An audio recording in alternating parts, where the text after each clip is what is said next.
welcome to V50, and thank you so much for being here today for our featured event facilitated by our very own V50 member, Avil Beckford. As a quick way of background for our guests, V50 was established March 2020 to provide community and relationship building for those affected by the COVID-19 pandemic, which was pretty much everyone on the planet. Today, we have members located across all of North America and Canada, and for almost 3.5 years, we have been hosting weekly webinars, seminars, educational event series, roundtables, breakout sessions, and of course, our weekly happy hours, which are every Thursday at 5 p.m. Eastern Time. This Thursday, we're going to be celebrating our 181st happy hour with the V50 community, and all of you are welcome to join us as our guests. An email was sent out on Monday to all of you with registration information, so feel free to register and be a part of the community on Thursday at 5 o'clock. Today's event is Leadership Reading to Unlock Your Genius.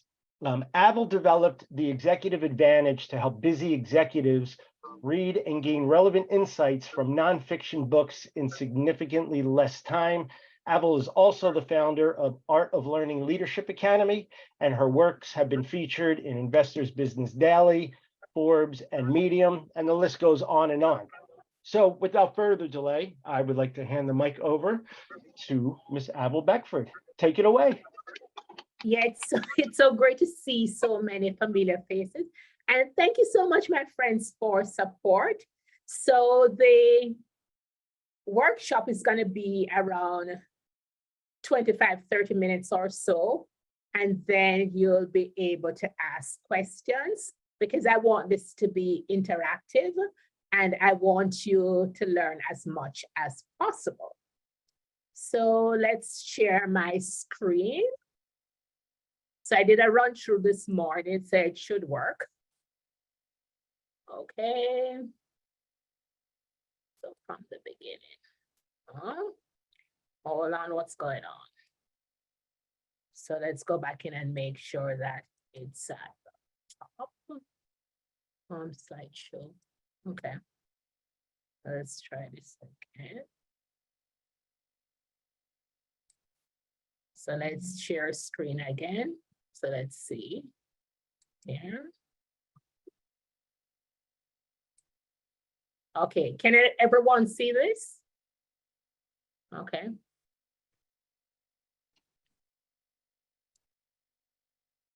Why is it doing that? When I try to make it the full screen, so I won't bother. So let's just try again. Okay. We're able to see it pretty clearly. Yeah. Okay. I won't bother go with the full screen since it's doing that. Okay, so let's do this.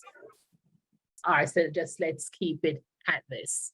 So hopefully you're all here to learn about leadership reading. So let's get started. So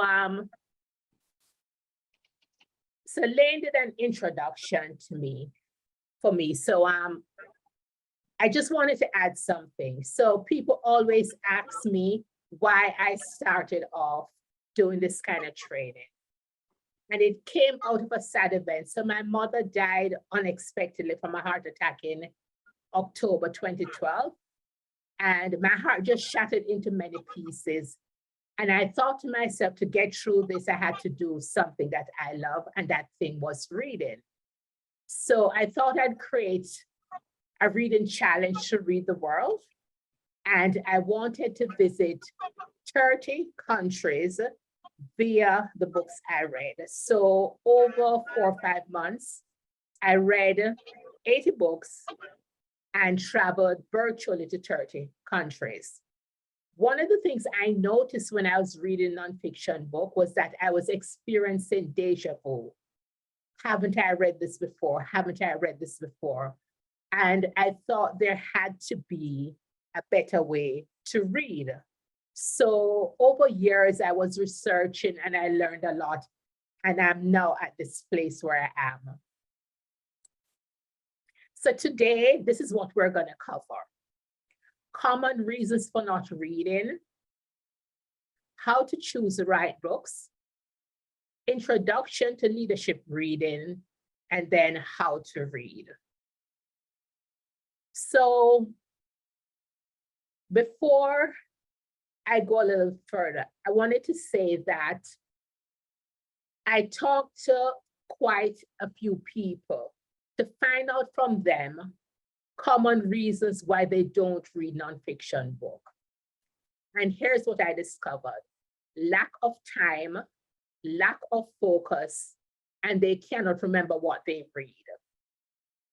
I talked to the former CEO of a women's organization, and she told me that they started a professional book club, and they quickly abandoned it because they were drowning in information when they were reading books to help the organization achieve its strategic priorities. So I trained them on how to read better. So the information you're going to learn today will solve all these problems. So this training is a little bit different from what I've done before, because usually I choose the books for people. But this time around, I'm thinking about all of you who have all those unread books on your bookshelf. Let's say you have 50 to 100 books. You're probably so overwhelmed and not sure how to choose these books. So I'm gonna show you two different models that you can use to select the books and prioritize them. So the first one is the Eisenhower matrix. This is a productivity model, and President Eisenhower came up with this. There are 4 quadrants. The important thing you want to know: books are urgent and important, not urgent and important, urgent but not important, not urgent and not important. When you're prioritizing your book, you want to be in the top left-hand quadrant, okay? So you usually have a reason for reading. So those are the books. When you start sorting your books to read them, those books unread books on your bookshelf, you want to start out with the urgent and important. Next, you want to move on to the not urgent and important. Usually in that quadrant are your long-term goals. So let's say, for instance, in 10 years, you want the company to be making $10 million. It's important, but it's not urgent. So you still have to prioritize it. Then in the other quadrant, urgent but not important, that's where you would put your book club. So why did you join the book club? Okay. Are you reading books for entertainment? The books there probably will not help you to achieve your strategic priorities, but they're there. Not urgent, not important. Those are books for entertainment. I love my murder mysteries and they keep me sane, so I still read them. So this is about you, okay? So you do what's best for you based on the information here. And I'm going to give you the slides so you can look at it later as well. So this is just an example to put things in perspective. So when you're going through the model, it can help you choose. Okay, so I just wanted to stick this here so that it would help you. So make sure when you're doing this, you're just using this as a guide and you're going to put in your information. And this is one of the ways you're going to be choosing the books for you to read. Okay, this is the next one I'm going to talk to you about. I first learned about Takimore's 4 forces maybe 10 years ago. It wasn't meant to choose books, but I figure I can use models in ways that were never intended if it suits my needs. So I'm notorious for doing that. So once again, you have 4 quadrants: frustration, wants, fears, aspirations. So I want you to keep that in mind. So somehow they kind of some parts of it line up with the Eisenhower, but not quite. So your frustration and your wants are real, okay? There may be certain things at work that's frustrating you, and you may need some sort of information to help you deal with the frustration. So that's what that is. And I also have an example so that you can understand. Okay? So let's say, for instance, you're working in a company. It could be yours, or it could be a company you work for. It's frustrating you because the company is not profitable. Okay? You have old technology, so you're losing market share to new upstarts. Maybe the processes are overwhelming and you find them cumbersome. You also have to figure out where to cut costs and you're not quite sure. So those are your frustrations. For your wants, so maybe ideally, you want to come up with some good product ideas. You want to eliminate additional approvals. And you want to brainstorm areas where you can cut costs. So aspirations. So let's say you're projecting in a year from now. And ideally what you want, okay? You want some profitable lines and stuff. So you're projecting into the future. So because of your frustration, you're fearing that the company may go bankrupt because it hasn't been profitable. Okay? So your frustrations and wants are real. Your fears and aspirations are imagined. I've heard it said that 92% of the time, the things that you fear never come to pass. So that's why your fears and aspirations are imagined. Okay, so one of the things you're motivated to move away from your frustrations and fears, okay? And you're motivated to move toward your wants and aspirations.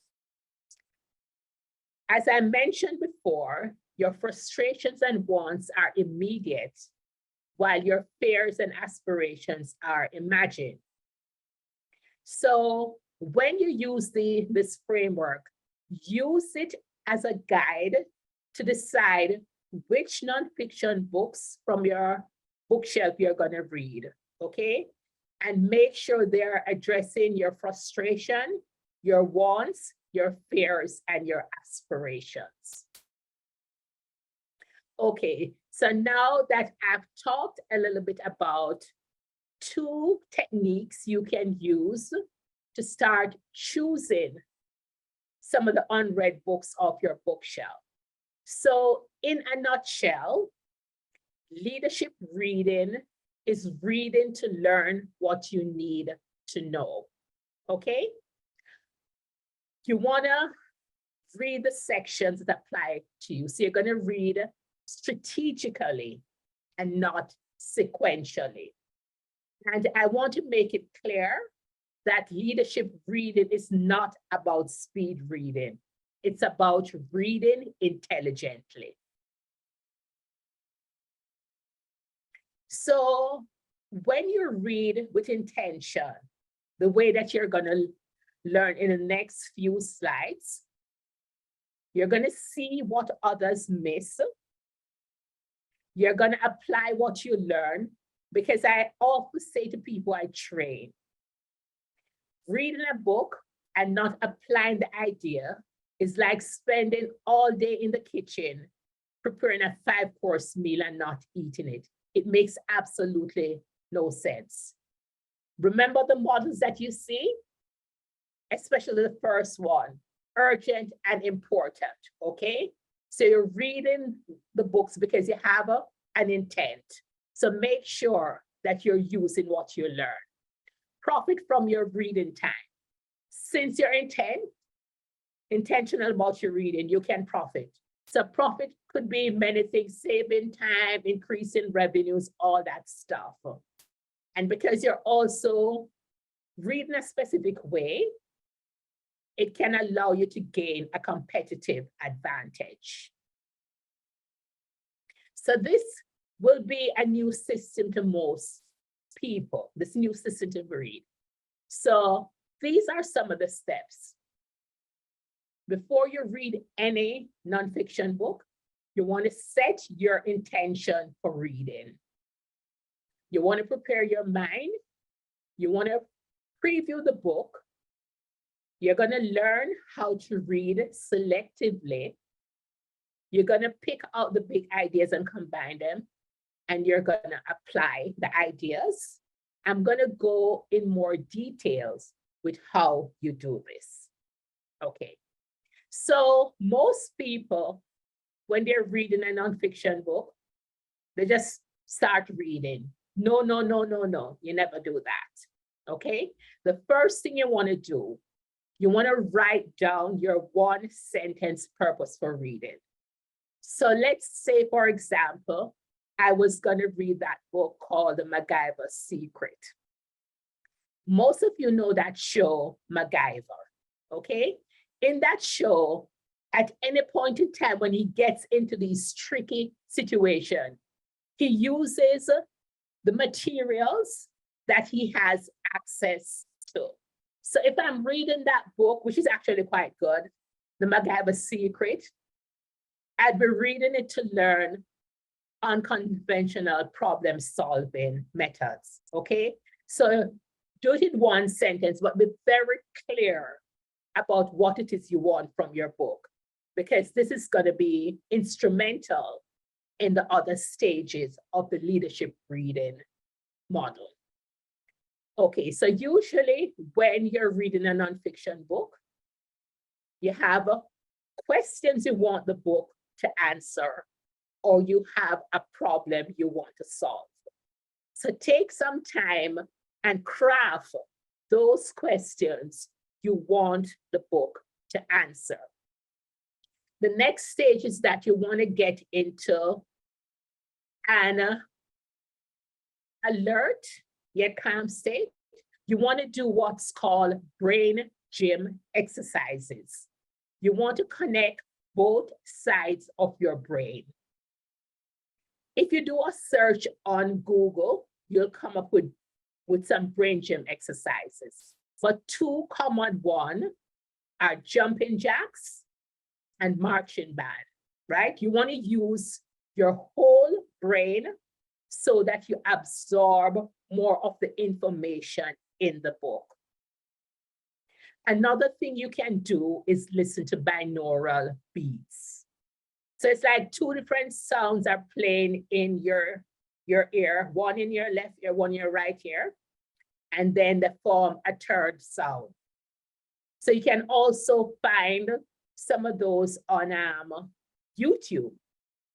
My iPad recently died, but on it, I had this program I bought in the store, Apple Store, 32 program binaural beats. It's excellent.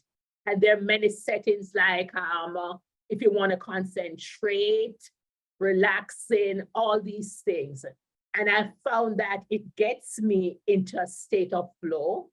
So it's the perfect state because I'm whole mind and I'm really taking in what's in the book.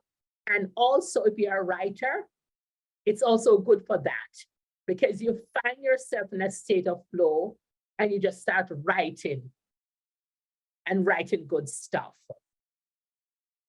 Okay, so one of the things I want to make clear, not all nonfiction books are created equally.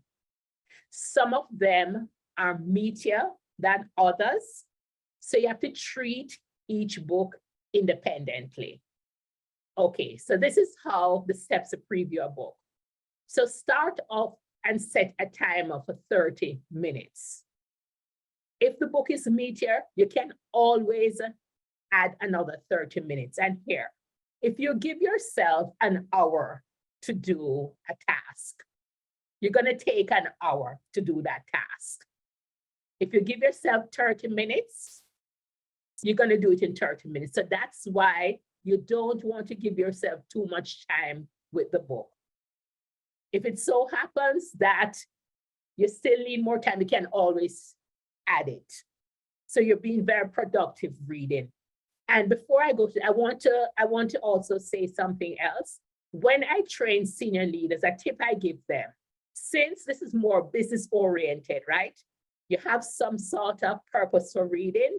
I recommend that they read a good summary of the book first. What does this do for you? It gives you an helicopter view of what the book is about, so that when you start reading, you have a place to hang the information. And when you're reading, it feels familiar to you. So that also helps you to absorb the information. And that's another way for remembering more of what you read. Okay, so when you're previewing the book, you have set your timer. You want to read the foreword, the preface, and the introduction. The introduction is very important because I would say 95% of the time, the main ideas of the book, you're going to find them there. So there are times when you read the introduction and that's all you need because it has what you need from that book. And it would be okay to abandon that book. So I want you to think about that. I remember once I read a book, and after I read the introduction, it was so meaty that I felt like I had already read the whole book. So just keep that in the back of your mind. It may have exactly what you need. You also want to scan the index. That's important because the keywords and phrases, most page references tell you what's important to the author. Now you already have questions that you crafted, and you may have other questions because you're wondering, well, why is this important to the author? And you may want to explore further. Now, the table of content is the most important section. It's like the skeleton of the book. It holds it together. Now, when you're reviewing the table of contents, remember we talked about your one sentence purpose. You want to see which chapters and sections of the table of contents align with your purpose. You also have a bunch of questions that you crafted. Which chapters and sections potentially have the information that can answer those questions? So you want to flag those based on those two things. So I wanted to pause a little bit because I think this is hysterical. So this person, he's the co-founder of Stripe, and he says, it's one of the silliest things in the world, in my opinion, for people to feel they have the need to finish a book.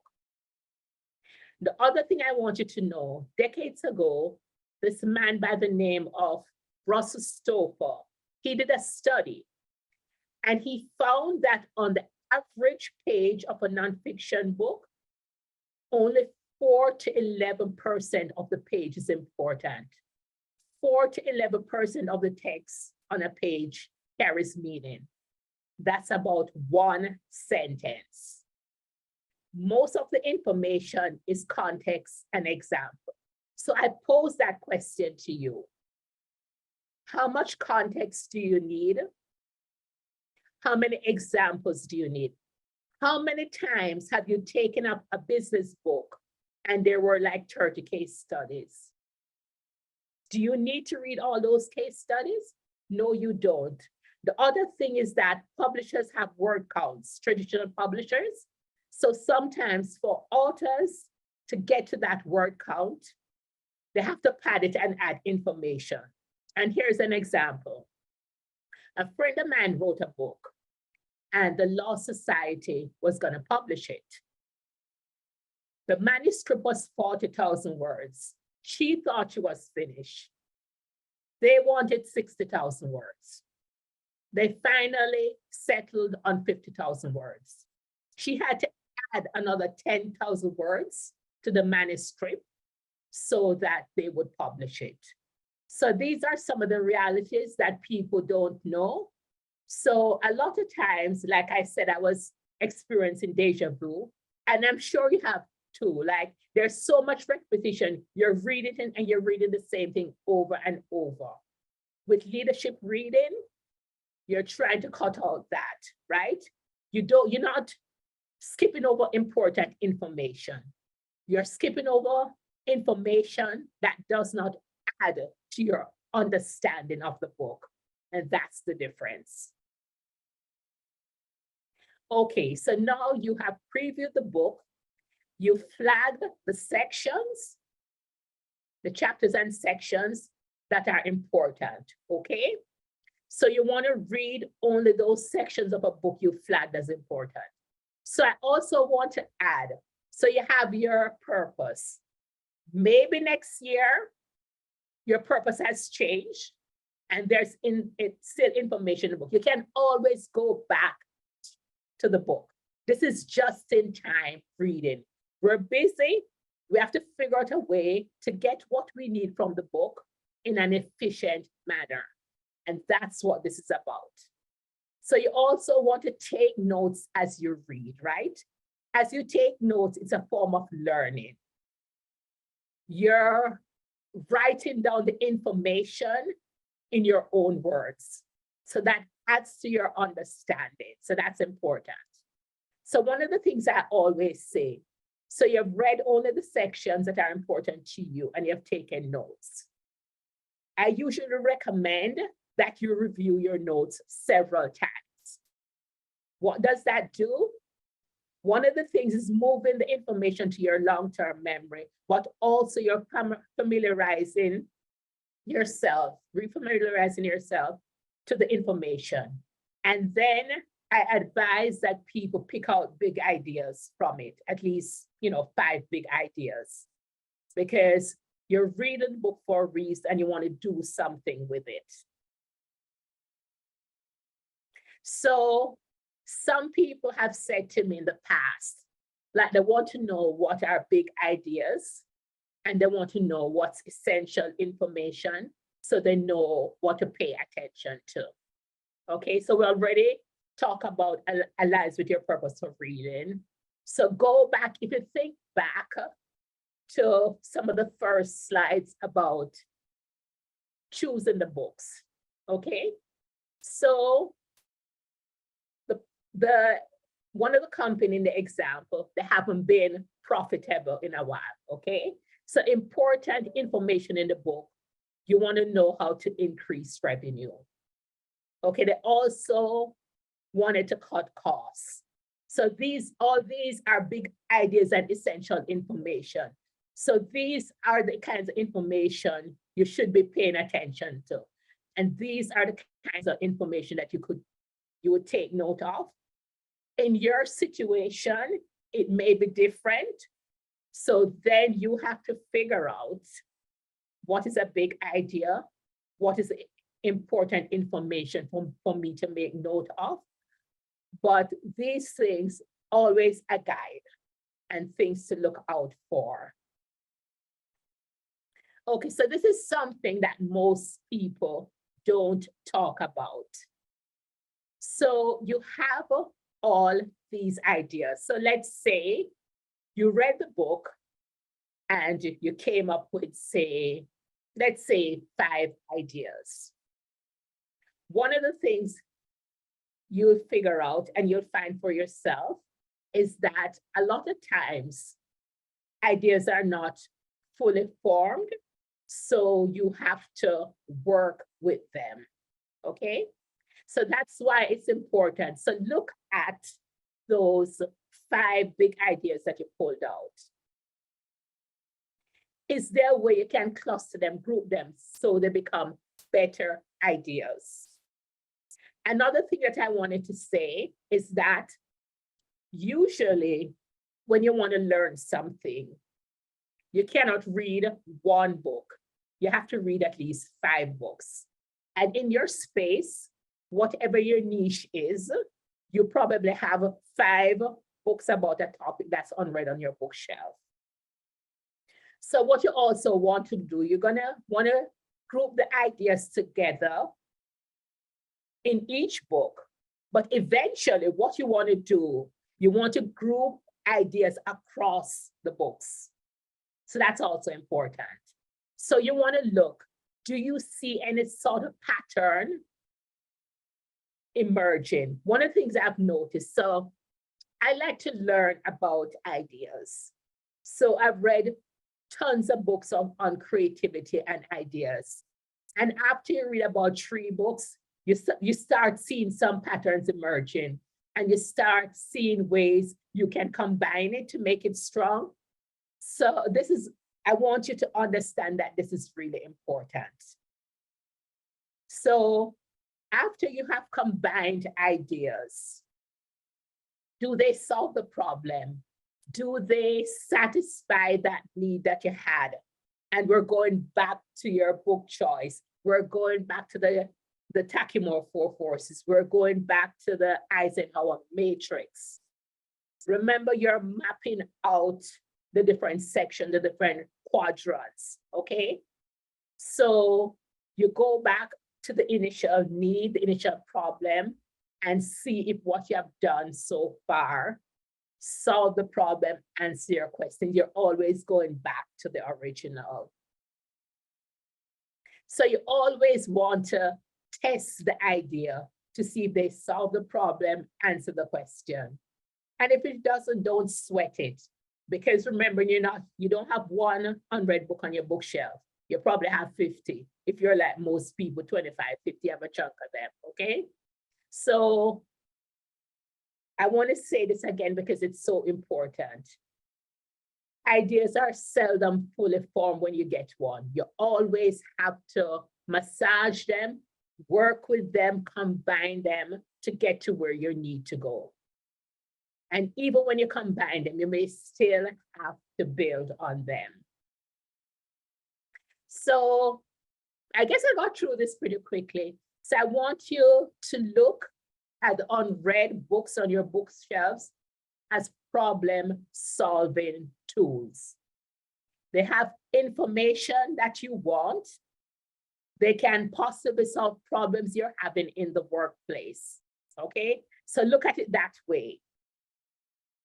So make sure you have a really compelling reason to read. So now that I've essentially gone through the process, okay? You know how to prepare your mind. So you're gonna write your 1-sentence purpose, okay? You're gonna craft the questions you want the book to answer. You're gonna get into the alpha brainwave stage to where you're calm, yet alert, you're relaxed yet alert. You can do your brain gym exercises like your jumping jacks and your marching band because you wanna absorb the information. Do a search on Google to find out, because there are lots of them, brain gym exercises and binaural beats. I listen to those every day. Whenever I'm reading, I have the alpha sound also playing in the background, and it puts me in a state where I can absorb the information. So it takes a little while for you to grasp this and read this way, because one of the big problems is the fear of missing out. People think if they're not reading a book cover to cover, they're gonna miss something. If you're struggling with that, think back to that statistics. 4 to 11% of the text on a page carries meaning, okay? So kind of push the fear of missing out. So take 5 books off your bookshelf and start practicing this kind of reading. Remember, you're reading strategically and you're not reading sequentially. You're reading intentionally and you're reading to learn what you need to know. So this is part of the technique, that I teach to executives. So yeah, I go into a lot more detail, when I'm training senior level executives. But I have give you, this is a system that you use to read a book. It's just rinse and repeat when you have to do more than one book, okay? So just try it. It may feel funny at first because you're reading bits and pieces of the book instead of starting from front to end, but just try it. And after a while, you'll get accustomed to it. So you can ask questions now, and I'll make sure that you get the slide deck. So I'll send it to Lane and he can send it out. So I'll stop sharing right now.